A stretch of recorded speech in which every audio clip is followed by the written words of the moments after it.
Driver Hub app, you think about the new technologies that our team has put together in operations, and the load board. Yep. Talk a little bit about that. I mean, we've come so far. When I got here, I felt like we were 7 years behind. And I would be frustrated because it would just be a manual. Everything was a manual process. We were 7 years behind. It took me forever to get an answer. Right. Customer would call and salespeople would call, and it'd take a long time. But today it's totally changed, and it's just been 3 years, really. Yeah, it's really remarkable. I mean, if you think about it, we knew that we had to upgrade our TMS system. It hadn't been upgraded in a long time, and management teams.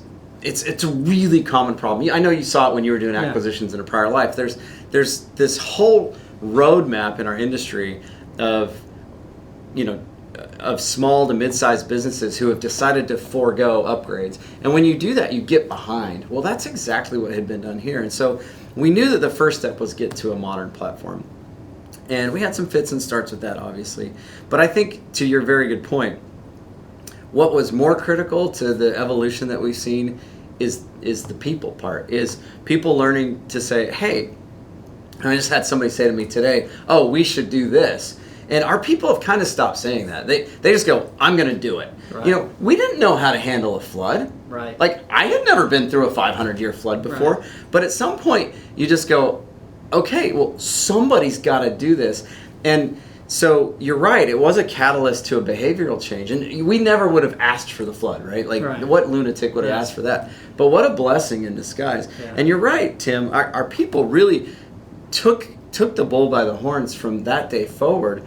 And then you go in to think about COVID, think about the technology innovation. It's really hard to unwind these, and I don't mean to be all over the place, but with respect to the technology. Well, there were a lot of things going on at one time. Oh, there were. There really were. I mean, you think about COVID, you brought up COVID. Right.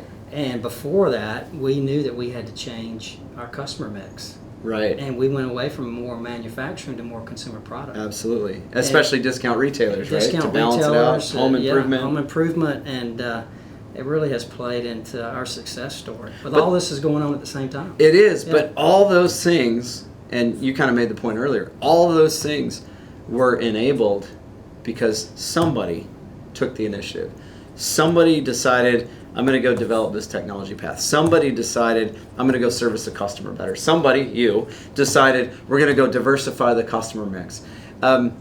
And I say it over and over and over again, it never quite gets the play that I wish it would. Yeah. But teach them correct principles and people will govern themselves. They'll make better decisions than we could ever make. And so our technology roadmap, it's funny, we just won this great award, Innovator of the Year, and Blair was able to go down and receive it for the organization. It was just a huge honor. And the Best of Business Award here in Arkansas. Right. Also. I mean, things we would have never dreamed of 3 years ago, but we did dream it, but we didn't know if it was what the reality would be, if it's possible. Well, but even you and I, while we were involved tangentially in like the conversations around those things, maybe governing them a little bit, we really had nothing to do with it. Right. And in the press release that we put together, and I'm going to misquote ourselves accidentally here, but I'll do the best I can.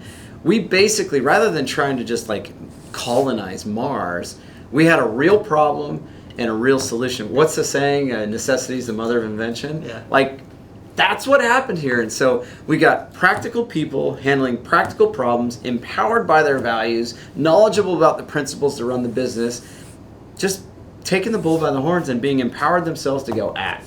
Absolutely. And they did.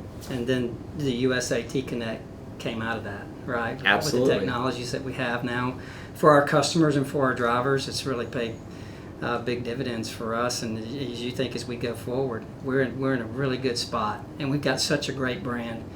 And we realized that we need to freshen up our brand. We are a capacity solutions provider.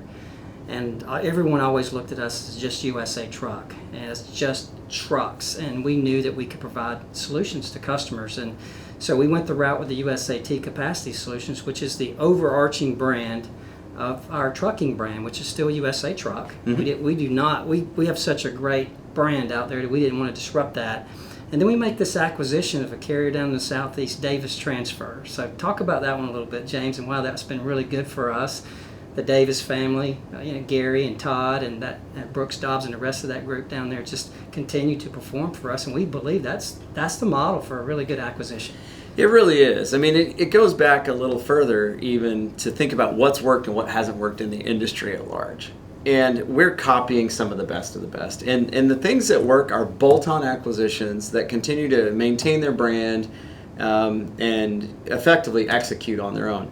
But that said, they have to fit, they being a potential acquisition, has to fit under the brand. And it has to match with the values. And it has to match with the ideas about what the marketplace is and isn't, and it has to match from a service standpoint with customers.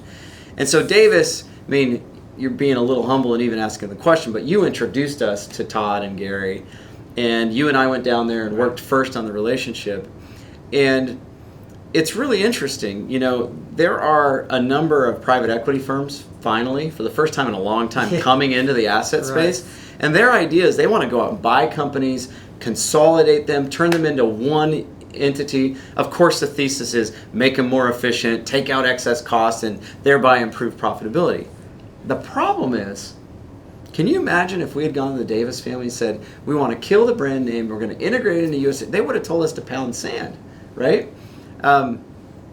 Davis worked and continues to work because Davis is a perfect match for USA Truck, and USA Truck is a perfect match for Davis. We value the same things. We hold dignity and respect of drivers above all else. We value providing service to the customers at a very high level, and they were a great fit. I mean, we talk about why you acquire companies.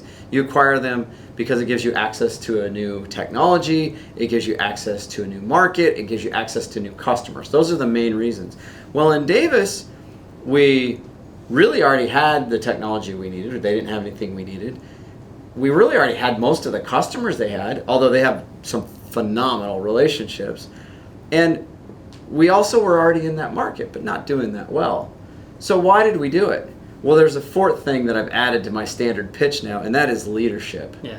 If you meet Todd Davis and you meet Gary Davis and you hear them talk about what matters to them and about their legacy and the passion they have for drivers and the passion they have for customers, that's why Davis works. And it continues to help our portfolio because they are, I don't want to say a North Star, but they are a moral guardrail that helps us remember who we were and who we are and who we want to be. I love the Davis deal, and it's not because it's a great deal. I love it because I love the Davis family.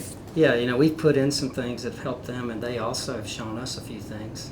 How to operate in a slim market. Absolutely. You know, they're very cost conscious, and on top of that, delivering 99.9% on time. It's amazing. I would be at a customer meeting every year, and Davis would win the Platinum Award every single year. And I work for this large, multi-billion-dollar company, and we weren't on that stage.